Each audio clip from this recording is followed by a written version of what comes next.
मैंने एक मकाओ के फार्मर से पूछा कि ये मकाओ की ब्रीडिंग में कोई फ़ायदा वायदा है, पैसा वैसा है इसके अंदर, क्या क्या हिसाब किताब है, फिजिबिलिटी क्या है?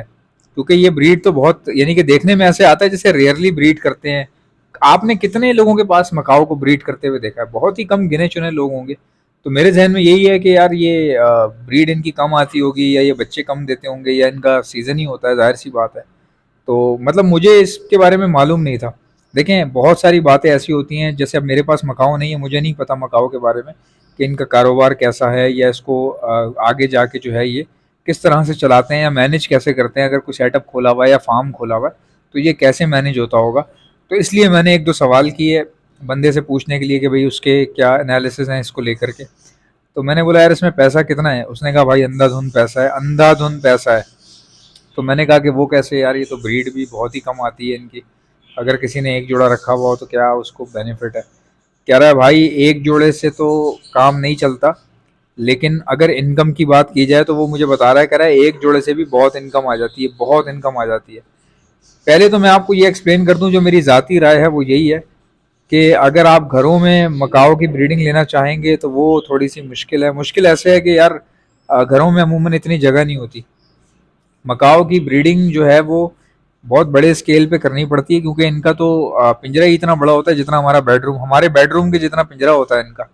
ठीक है, लोग तो वॉशरूम जितने पिंजरे भी दे देते हैं, लेकिन यार वो क्वालिटी नहीं है। जो मैं सच बात बता रहा हूँ आपको, एक बहुत ही बड़ा यूट्यूबर है इंडिया का, उसका नाम है दीपांकर। ठीक है, उसके पास ऐसी अंधाधुंध ब्रीड आती है, ऐसी अंधाधुंध ब्रीड आती है मकाओ की, इतनी रैपिड ब्रीड आती है उसके पास। तो वजह क्या है? क्योंकि उसके पास वो एरिया बहुत बड़ा देता है। एक मकाओ को हमारे बेडरूम जितना स्पेस दे रहा है वो। अब उसको मकाओ को और क्या चाहिए? उसको तो खेलने कूदने के लिए जगह चाहिए। ये बहुत प्लेफुल होते हैं, इनकी आदत होती है डंडी पकड़ के लटक जाना या फ्लाई मारना, इनको पसंद है उछलना कूदना। तो इनको अगर आप वॉशरूम जितना पिंजरा देते हैं तो मैं तो यही समझूंगा कि यार वो मज़ा नहीं है उसमें। हो सकता है कि उसकी हेल्थ उस क्वालिटी की ना हो, बेशक वो ब्रीड कर तो देते हैं यार, लेकिन उस क्वालिटी का मज़ा नहीं आता। तो जिन्होंने बेडरूम जितने पिंजरे दिए हुए हैं ना, वो असल क्वालिटी मेंटेन भी कर रहे हैं, उनके रेट भी डिफरेंट होते हैं। अगर आप उनसे बच्चा लेंगे उनके रेट अलग होंगे। वैसे अगर आप मार्केट से किसी लोकल होम ब्रीडर से अगर आप लेते हैं तो वो आपको कम पैसों में भी दे देगा, लेकिन जो फार्म पे ब्रीड करवा रहा है ना बड़े केजेस रखवा के, या उसका जो है वो डाइट प्लान अलग है, फ्रूट्स वगैरह डेली बेसिस पे वो दे रहा है। क्योंकि जब हम घर में रखते हैं ना तो डेली बेसिस पे फ्रूट देना यार वो इतना आसान नहीं होता, या डेली बेसिस पे उसकी डाइट को टारगेट रख के टारगेट लेके चलना इम्पॉसिबल है किसी भी बंदे के लिए। कोई शौक से कर रहा है, कोई पैसे वाला बंदा है, वो एक अलग बात है, लेकिन अगर आप बिजनेस के हवाले से अगर एनालिसिस निकाल रहे हैं या आप फिजिबिलिटी सोच रहे हैं तो फिर तकरीबन तकरीबन खर्चा बहुत है, और बच्चों के बराबर ही कीमत है एक तरह से अगर देखा जाए। तो फार्मर ने ये बताया कि तादाद ज़्यादा हो पेयर की, मतलब अगर 20 जोड़े हो ना तो लाखों करोड़ों रुपए का काम है ये, और अंधाधुंध काम है।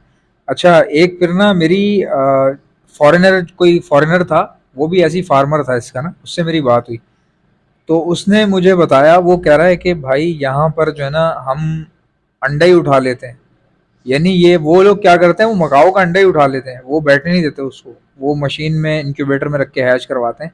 बाय द वे, अगर कोई मकाओ का ब्रीडर ये वीडियो देख रहा है और नया ब्रीडर है या पुराना, या उसको नॉलेज ज़्यादा नहीं है, तो भाई आपने ये हरकत बिल्कुल नहीं करनी। मकाओ के अंडे उठा के नहीं डालने इंक्यूबेटर में, क्योंकि उनकी हैंडलिंग ही अलग है भाई। इनके बच्चों की, भाई एक दिन का चूजा निकलेगा जब अंडे से, उसकी हैंडलिंग आप कर लोगे? अगर आपको नहीं पता है उसके टेम्परेचर का, ब्रूडर का टेम्परेचर कितना रखना है, फीड क्या देनी है, आपके पास टाइम है नहीं है, ये काम आपने नहीं करना। मैं उस अंग्रेज का बता रहा हूँ कि उनका तो दिन रात का काम यही है। वो बहुत बच्चे मार चुके हैं, कई सालों से काम कर रहे हैं ये। तो उनकी उनकी चीज़ को कभी फॉलो नहीं करें एकदम से। आप ज़रूर उनके जैसा ज़रूर बने, लेकिन आप ये अपने जहन में रखें, अगर आपके पास एक दो पेयर हैं तो ये वाले काम नहीं करने के, अंडे उठा के आपने ब्रूडर में डाल दिए।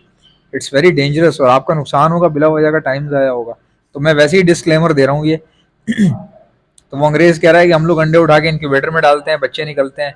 उनकी पूरी एक एक पूरी ना वो बनी हुई नर्सरी बनी हुई है, यानी कि जिसको चिक्स नर्सरी कहा जाता है, जहाँ पे चिक्स रखे जाते हैं। एग नर्सरी अलग है, जहाँ पे अंडे रखे जाते हैं।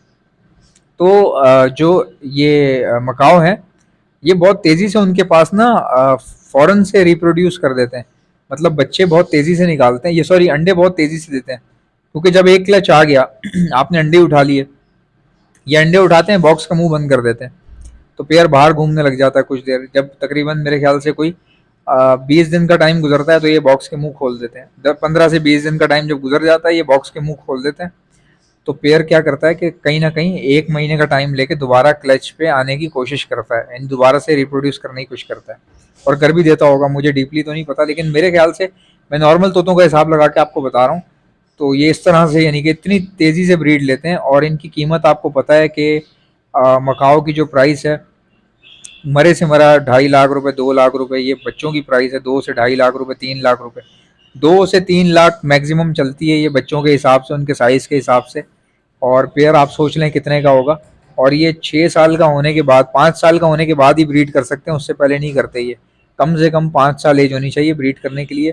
तो जितना पुराना मकाओ आपके पास रखा होगा ना उसकी उतनी ज़्यादा कीमत होगी, इतना ज़्यादा वैल्यूएबल होगा।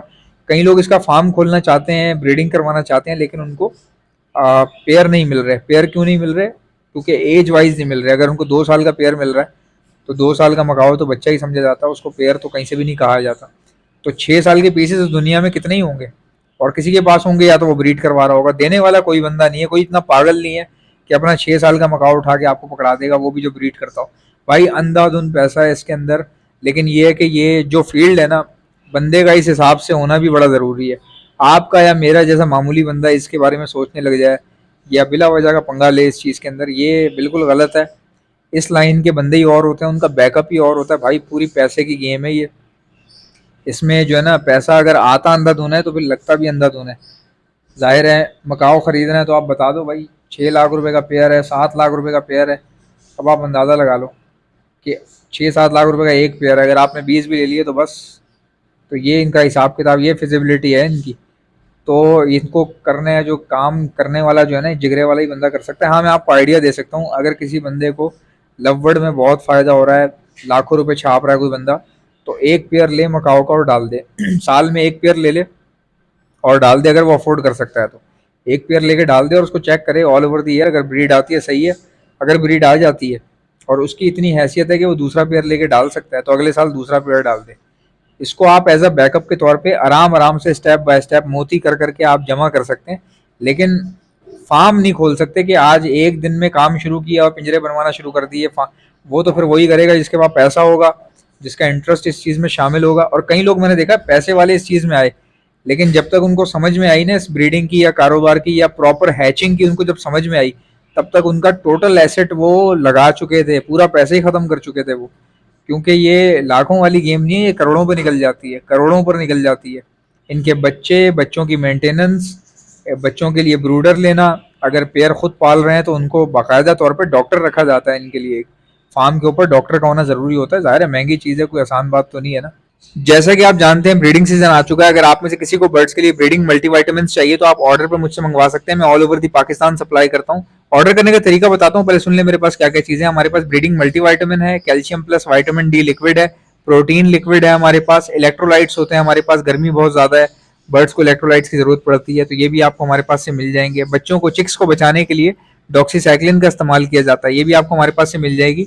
और खाली चिक्स को बचाने के लिए नहीं, ये सेहतमंद बर्ड्स को दी जाती है। अपने पूरे सेटअप पे 6 दिन का कोर्स करवाया जाता है हर महीने, तो ये बहुत अच्छी होती है। और कोई बर्ड बाहर से लाए तो उसको भी समझ लीजिए जरासीम से पाक करने के लिए, या बैक्टीरियल इन्फेक्शन अगर वो अपने साथ लाया है उसको खत्म करने के लिए भी यही 6 दिन का कोर्स करवाया जाता है डॉक्सीसाइक्लिन का। अब अगर कोई बर्ड बीमार हो चुका है, कोई बीमारी आ गई है, मिसाल के तौर पर नजला, खांसी, मोशन, बुखार या सोकड़े की बीमारी हो रही है, आंखें सूज रही हैं, बर्ड कमजोर हो रहा है, तो ऐसे वायरल लगने के बाद हार्ड एंटीबायोटिक का इस्तेमाल किया जाता है, ये भी आपको हमारे पास से मिल जाएगी। एंटी लाइसिस स्प्रे, जो जुओं के लिए परिंदों के ऊपर स्प्रे मारा जाता है, उनकी जुएं खत्म हो जाती है लेकिन परिंदे को कुछ भी नहीं होता, ये भी आपको मेरे पास से मिल जाएगी। और एक ऐसा प्रोडक्ट है जो मेरा अपना बनाया हुआ है, हैंड फीड है ये। और सिर्फ हैंड फीड नहीं है, हैंड फीड होने के साथ साथ ब्रीडिंग बूस्टर भी है ये। सॉफ्ट फूड के ऊपर छिड़क कर देंगे तो ये ब्रीडिंग बूस्टर बन जाएगा। बाकी हैंड फीड के तौर पे आप अपने लवबर्ड को कराएं, कॉकटेल को कराएं, रिंगनेक को कराएं, बेफिक्र होकर आप करवा सकते हैं। हैंड फीड करवाने वाले इंजेक्शंस और उसके आगे लगने वाली स्टेनलेस स्टील की नोजल्स, ये भी आपको हमारे पास से मिल जाएंगी। ऑर्डर करने का तरीका क्या है, इनमें से कोई भी चीज चाहिए उसका नाम लिखकर सेंड कर दीजिए मुझे मेरे व्हाट्सएप के ऊपर। मेरा व्हाट्सएप का नंबर है 0327231040। इंशाल्लाह मिलते हैं नेक्स्ट वीडियो में। वीडियो को लाइक ठोको, चैनल को सब्सक्राइब। अल्लाह हाफिज।